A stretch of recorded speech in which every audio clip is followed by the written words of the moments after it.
Hi hello welcome to C SET exam. SET എക്സാമിൻ്റെ പുതിയൊരു വീഡിയോയിലേക്ക് സ്വാഗതം. ഞാൻ പ്രശാന്ത്.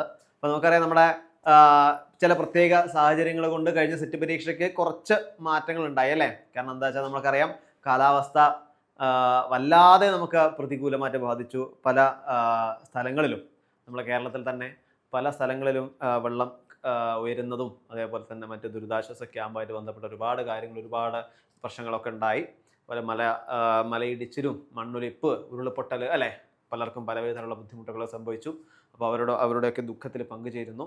എത്രയും പെട്ടെന്ന് അവർ അവരുടേതായ പഴയ ജീവിതത്തിലേക്ക് അവർ തിരിച്ചെത്തട്ടെ. അപ്പോൾ അവർക്ക് വേണ്ടുന്ന എല്ലാ വിധത്തിലുള്ള സഹായ സഹകരണങ്ങളും നമ്മളെ സമൂഹത്തിൽ നിന്നും അവർക്ക് ലഭിക്കട്ടെ.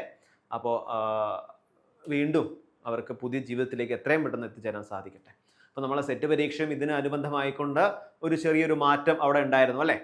അപ്പോൾ ഇനി വരാൻ പോകുന്ന പരീക്ഷയുമായിട്ട് ബന്ധപ്പെട്ടുള്ള കാര്യങ്ങൾ ഡേറ്റും മറ്റൊക്കെ നമ്മളെ മുന്നിലുണ്ട്. അപ്പോൾ നമ്മളെ മുന്നിലുള്ള ആ ദിവസങ്ങൾ ഇനി എങ്ങനെ നമുക്ക് കൃത്യമായിട്ട് വിനിയോഗിക്കാം.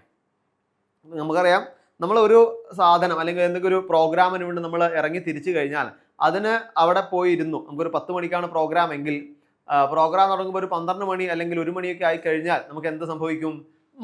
മടുപ്പ് സംഭവിക്കും അല്ലേ. പിന്നെ നമ്മൾ മറ്റ് പല വിധത്തിലുള്ള വിഷയങ്ങളിലേക്ക് നമ്മൾ പോകും. അപ്പോൾ അതേപോലെ തന്നെയാണ് ഇത്. ഇപ്പോൾ ഒരു സെറ്റ് പരീക്ഷയോട് നമ്മളിതാ ഇവിടെ പഠിച്ചതാ നാളെ സെറ്റ് പരീക്ഷ എന്ന് നിൽക്കുന്ന സമയത്താണ് എന്ത് ഉണ്ടായത്? പരീക്ഷയ്ക്ക് ഒരു മാറ്റം ഉണ്ടായത്. അപ്പോൾ ഇനിയും കുറച്ചധികം സമയം നമ്മൾ കാത്തിരിക്കണം എന്ന് നമ്മൾ അതോറിറ്റി പറഞ്ഞത്. അപ്പോൾ സ്വാഭാവികമായിട്ടും നമ്മളെ മനസ്സിലെത്തുണ്ടാവും മതി ഇനി, അല്ലെങ്കിൽ ഇത്രയൊക്കെ പഠിച്ചാൽ നമ്മൾ ഒരു പ്രാവശ്യം പഠിച്ചതല്ലേ, ഇനി പഠിക്കേണ്ട ആവശ്യമില്ലല്ലോ എന്നുള്ള ചിന്തകൾ നമ്മളെ മനസ്സിലുണ്ടാവും. പക്ഷേ ആ ചിന്തകൾ നമ്മൾ എന്ത് ചെയ്യാം? ആദ്യം ഒഴിവാക്കാം.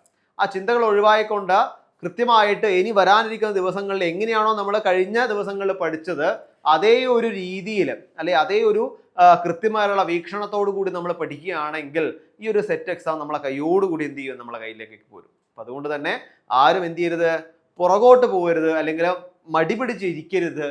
കൃത്യമായിട്ട് എന്ത് ചെയ്യുക? വിനിയോഗിക്കുക സമയം. കാരണം ഇനി നമുക്കുള്ള സമയം എന്താണ്? 30 ദിവസം നമ്മളെ കയ്യിലുണ്ട്. അതുകൊണ്ട് തന്നെ കൃത്യമായിട്ട് നമുക്ക് പഠിക്കാനുള്ള ഏരിയകളും നമുക്ക് അറിയാം. കാരണം നമ്മൾ ഏതാണ് പരീക്ഷയ്ക്ക് തലേ ദിവസം വരെ എന്ന രീതിയിൽ കൃത്യമായിട്ട് എല്ലാ ഏരിയയും പഠിച്ചതാണ്. അതുകൊണ്ട് തന്നെ ഇവിടെ നമുക്കൊരു റിവിഷനാണ് പ്രധാനമായിട്ടും ആവശ്യം. ആ റിവിഷൻ എങ്ങനെയാണ് വേണ്ടത്, ആ റിവിഷനുമായി ബന്ധപ്പെട്ട കാര്യങ്ങൾ എന്തൊക്കെയാണെന്നൊക്കെ പറയാൻ വേണ്ടിയാണ് നമ്മുടെ ഒരു 30 ഡേ ടൈം ടേബിളുമായിട്ടാണ് ഞാൻ വന്നിരിക്കുന്നത്. നമുക്ക് നോക്കാം എന്താണ് ആ 30 ഡേയിൽ പ്രധാനമായിട്ടും പറയുന്നത്. സെറ്റ് കൊമേഴ്സിന്റെ ആണ്. നമുക്കറിയാം ഓരോരോ ദിവസങ്ങൾ, അതായത് നമ്മളെ യൂണിറ്റുകളെ 6 യൂണിറ്റ് എന്ന രീതിയിൽ അവിടെ തരംതിരിച്ചിട്ടുണ്ട്. ആ 6 യൂണിറ്റുകൾ ഡിഫറെന്റ് ടൈപ്പ് ഓഫ് മൊഡ്യൂളുകളുണ്ട്. കൃത്യമായിട്ട് മൊഡ്യൂളുകൾ കഴിഞ്ഞ റിവിഷനായിട്ടും എക്സാം ഒക്കെ ആയിട്ടും കൃത്യമായിട്ട് അവിടെ ടൈം ടേബിൾ സെറ്റ് ചെയ്തിട്ടുണ്ട്. നമുക്ക് നോക്കാം. ഒന്നാമത്തെ ദിവസം നമ്മൾ പഠിക്കുന്നത് unit 1 management concept and strategies എന്നുള്ള യൂണിറ്റിലെ ഒന്നാമത്തെ മൊഡ്യൂളായ ബേസിക് കോൺസെപ്റ്റ്. അത് രണ്ടാമത്തെ മൊഡ്യൂളായ planning, organising, staffing, directing, controlling തുടങ്ങിയ കാര്യങ്ങൾ ഒന്നാമത്തെ ദിവസം നമ്മൾ പഠിക്കും. അത് കഴിഞ്ഞ് രണ്ടാമത്തെ ദിവസം നമ്മൾ പഠിക്കുന്നു നമ്മളെ ഓർഗനൈസേഷൻ ഡെവലപ്മെന്റ്, അതേപോലെ തന്നെ ഓർഗനൈസേഷൻ ബിഹേവിയർ തുടങ്ങിയ കാര്യങ്ങൾ. പിന്നീട് സ്ട്രാറ്റജിക് മാനേജ്മെന്റ്, അതേപോലെ തന്നെ strategic implementation, strategic control system ഒക്കെ നമ്മൾ 2ാം ദിവസം പഠിക്കും. അത് കഴിഞ്ഞാൽ 3ാമത്തെ ദിവസം ആ യൂണിറ്റുമായി ബന്ധപ്പെട്ടുള്ള പരീക്ഷ. അത് കഴിഞ്ഞ് വീണ്ടും 4ാമത്തെ ദിവസം നമ്മൾ കടക്കുമ്പോൾ നമ്മൾ യൂണിറ്റ് 2ലേക്ക് കടക്കും. Business environment policy and MIS നമ്മൾ കടക്കും. അവിടെ module 1 micro and macro environment, structure of Indian economy തുടങ്ങിയ കാര്യങ്ങളും. പിന്നീട് അടുത്ത ദിവസം മൊഡ്യൂൾ 3 ഗവൺമെന്റ് ആൻഡ് ബിസിനസ്, അതേപോലെ തന്നെ ഇൻവെസ്റ്റ്മെന്റ് പോളിസി, പിന്നീട് MIS. ഇത്രയും ഭാഗങ്ങൾ നമ്മൾ എന്ത് ചെയ്യും? 6ാമത്തെ ദിവസം വരെ പഠിക്കും. പിന്നീട് യൂണിറ്റ് എക്സാം. ഇങ്ങനെ ഓരോരോ മൊഡ്യൂളുകൾക്കും കൃത്യമായിട്ട് അവിടെ എന്ത് ചെയ്യുന്നത്? തരംതിരിച്ചിട്ടുണ്ട്. അടുത്ത യൂണിറ്റ് 3 അവിടെ സ്റ്റാർട്ട് ചെയ്യുന്നു. അവിടെയും ഇതേപോലെ തന്നെ 8ാമത്തെ ദിവസം മൊഡ്യൂൾ 1 മൊഡ്യൂൾ 2 പഠിക്കും. പിന്നീട് മൊഡ്യൂൾ 3 4 5 എന്നിങ്ങനെ പഠിക്കും. അത് കഴിഞ്ഞിട്ട് എക്സാം. അങ്ങനെ കൃത്യമായിട്ട് പറയുകയാണ് നമ്മൾ ഓരോരോ യൂണിറ്റുകളും നമ്മൾ എന്ത് ചെയ്യുന്നു? കൃത്യമായിട്ട് പഠിച്ച് അതിൻ്റെ മൊഡ്യൂളുകൾ തരംതിരിച്ചുകൊണ്ട് നമ്മൾ പഠിക്കുന്നു.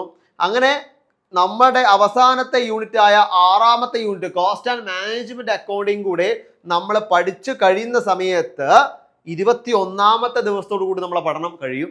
പിന്നീട് നമുക്ക് മുന്നിലുള്ള 7 ദിവസം നമുക്ക് ബാക്കിയുണ്ട് അല്ലേ. 7 ദിവസം നമുക്ക് ബാക്കിയുണ്ട്. ആ 7 ദിവസത്തിൽ കൃത്യമായിട്ടും പറയുകയാണെങ്കിൽ ആദ്യം 1 2 3 റിവിഷൻ, അതുമായി ബന്ധപ്പെട്ട എക്സാം. 4 5 6 റിവിഷൻ, അതുമായി ബന്ധപ്പെട്ടുള്ള എക്സാം.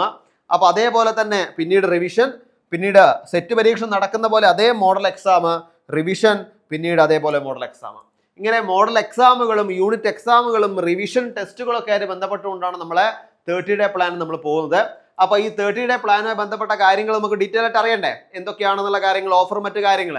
അപ്പോൾ ഇതാണ് നമ്മളെ കൃത്യമായ 30 ദിവസം ടൈം ടേബിൾ. ഈ 30 ദിവസം ടൈം ടേബിൾ നിങ്ങൾ കൃത്യമായിട്ട് ഫോളോ ചെയ്യുകയാണെങ്കിൽ എന്ത് ചെയ്യും, നിങ്ങൾക്ക് കൃത്യമായിട്ട് സെറ്റ് പരീക്ഷ ലഭിക്കുക തന്നെ ചെയ്യും. അപ്പോൾ നമ്മളെ CC നമുക്കറിയാം ഒരുപാട് ഉദ്യോഗാർത്ഥികൾ അല്ലെ, നമ്മളെ സെറ്റിന്റെ ജനുവരിയിലെ റിസൾട്ട് ആണ് ഈ കാണുന്നത്. ഒരുപാട് പേര് നമ്മളെ CC റിസൾട്ട്, സെറ്റ് പരീക്ഷ റിസൾട്ടുമായിട്ട് ബന്ധപ്പെട്ട റിസൾട്ട് നേടിയിട്ടുണ്ട്. അപ്പോൾ അവരുടെ ചിരിച്ച മുഖങ്ങൾ നിങ്ങൾക്ക് കാണാം അല്ലെ. അപ്പോൾ ഈ ഒരു മുഖം നിങ്ങളിലേക്കും അല്ലെ, നിങ്ങളുടെ മുഖം ഈ ചിരിച്ചൊരു മുഖത്തിന്റെ ഈ പോസ്റ്ററിലേക്ക് നിങ്ങൾക്കും എത്താൻ സാധിക്കട്ടെ. അതിന് വേണ്ടിയിട്ടാണ് നമ്മളെ പുതിയ ബാച്ച്. അപ്പൊ നമുക്ക് നോക്കാം നമ്മളെ പുതിയ ബാച്ചുമായി ബന്ധപ്പെട്ട കാര്യങ്ങൾ എന്താണെന്നുള്ളത്. നമ്മളെ 30 ഡേ ബാച്ചാണ്. എക്സാം ഡേറ്റ് മാറിയാൽ നമ്മളെ പ്രിപ്പറേഷൻ മാറ്റരുത്. 30 ദിവസത്തെ ഒരു സൂപ്പർ ഫോക്കസ് ബാച്ചാണ് നമ്മൾ സ്റ്റാർട്ട് ചെയ്യുന്നത്. കൃത്യമായിട്ടുള്ള ലൈവ് സെഷനുകളും അതേപോലെ റെക്കോർഡ് എക്സാമുകളും അതേപോലെ വീക്കിലി റിവിഷനും മോഡൽ എക്സാമുകളും ഒക്കെ ആയിട്ട് ബന്ധപ്പെട്ടാണ് നമ്മൾ 30 ഡേ ബാച്ച്. അപ്പം അതുകൊണ്ട് തന്നെ നമ്മളെ മഴ കാരണമാണ് നമ്മൾ പരീക്ഷ മാറ്റിയത്. പക്ഷേ നമ്മളെ പ്രിപ്പറേഷൻ നമ്മൾ മാറ്റരുത്, നമ്മൾ ലക്ഷ്യം മാറ്റരുത്. ഇതൊക്കെ നമ്മുടെ കയ്യിൽ ഉണ്ടായാൽ മാത്രമേ നമുക്ക് എന്ത് ചെയ്യാൻ വേണ്ടി പറ്റുള്ളൂ, ഈ വരുന്ന സെറ്റ് എക്സാം നമുക്ക് പ്രിപ്പയർ ചെയ്തുകൊണ്ട് ക്യാച്ച് ചെയ്യാൻ വേണ്ടി പറ്റുള്ളൂ. അപ്പോൾ നമ്മൾ ഈ 30 ഡേയുടെ സൂപ്പർ ഫോക്കസ് ബാച്ചുമായി ബന്ധപ്പെട്ട കാര്യങ്ങൾ അറിയാൻ ബാച്ചിൽ ജോയിൻ ചെയ്യാൻ നമ്മളെ ബോർഡ് നമ്പർ ആയ 97 46 45 55 14 എന്നീ നമ്പറിലേക്ക് കോൺടാക്ട് ചെയ്യുക.